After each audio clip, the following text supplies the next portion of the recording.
সম্মানিত দর্শক মণ্ডলী, মসজিদে নববীর সামনের দিকের উত্তর পাশের বাবুস সালাম দিয়ে প্রবেশ করে রওজায়ে আতহার জিয়ারত করার পর পূর্ব পাশের এই গেট দিয়ে বের হয়ে সোজা অগ্রসর হলে অল্প দূরে একটি জায়গা রয়েছে, যেখানে উপস্থিত হলে এমন কোনো মুমিন নেই যার দুচোখ বেয়ে অঝোর ধারায় পানি ঝরে না।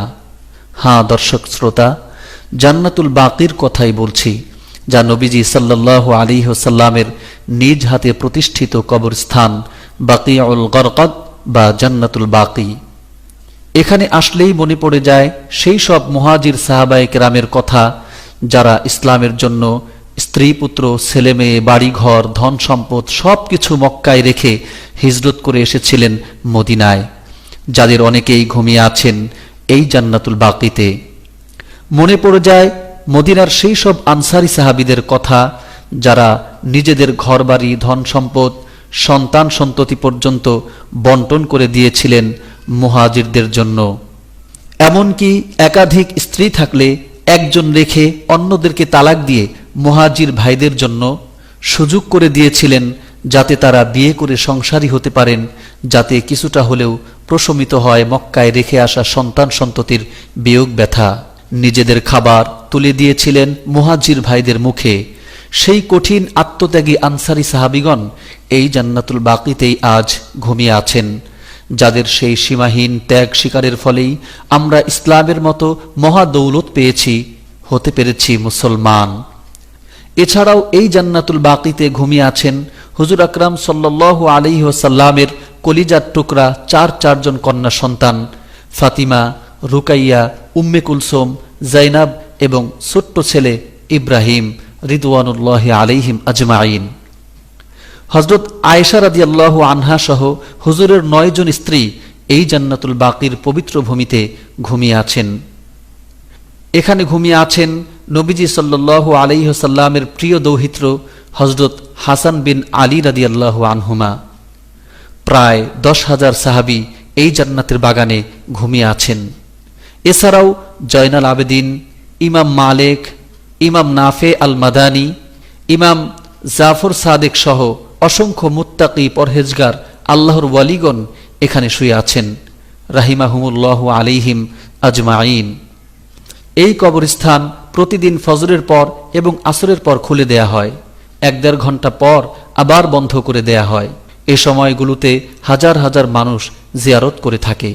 দর্শক মণ্ডলী, আপনারা গ্রিলের ভেতর দিয়ে পুরনো একটি দেয়াল দেখতে পাচ্ছেন। লক্ষ্য করে দেখুন, দেয়ালের নিচে অল্প উঁচু করে সাদা দেয়ালের বেষ্টনী রয়েছে। এটাই হলো নবীজি সাল্লাল্লাহু আলাইহি ওয়াসাল্লামের কলিজার টুকরা ফাতিমা জাহরা রাদিয়াল্লাহু আনহার কবর।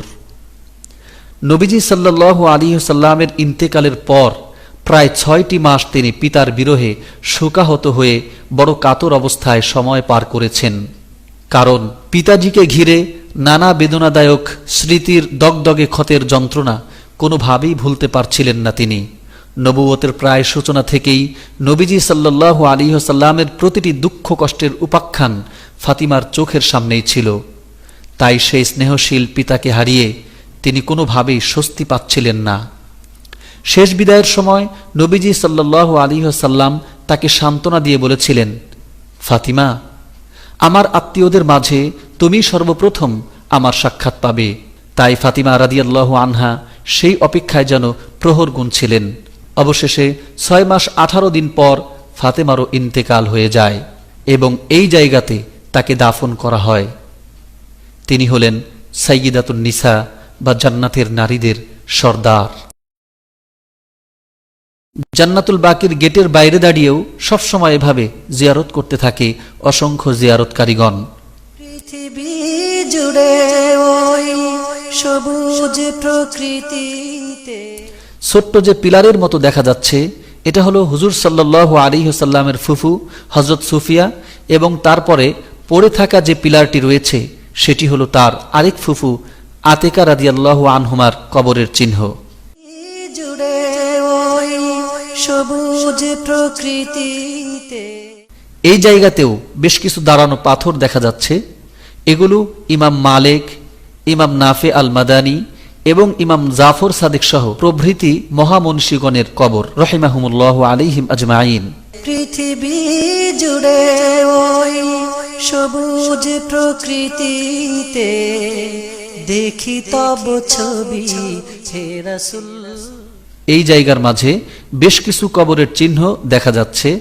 এখানেই রয়েছেন নবী সাল্লাল্লাহু আলাইহি ওয়াসাল্লামের পুত্র হযরত ইব্রাহিম ইবনে মুহাম্মদ, যিনি শৈশবে ইন্তেকাল করেছিলেন এবং এই জায়গাতেই তাকে দাফন করা হয়।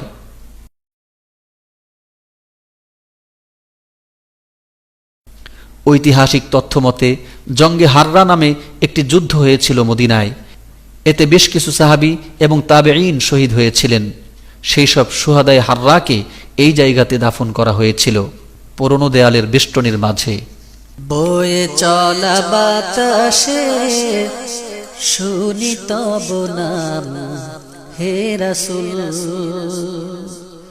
আকাশের তারকা যে আঁকাবাঁকা রাস্তা দেখা যাচ্ছে, এটা জান্নাতুল বাকির মাঝ বরাবর রাস্তা। এই রাস্তা দিয়ে সামনে অগ্রসর হলে মিডল পয়েন্টে একটি উঁচু জায়গা দেখা যায়। ওটাই হচ্ছে হযরত উসমান বিন আফফান রাদিয়াল্লাহু আনহুর কবর, যিনি রাসূলের জামাতা ছিলেন ইসলামের ইতিহাসের তৃতীয় খলিফা।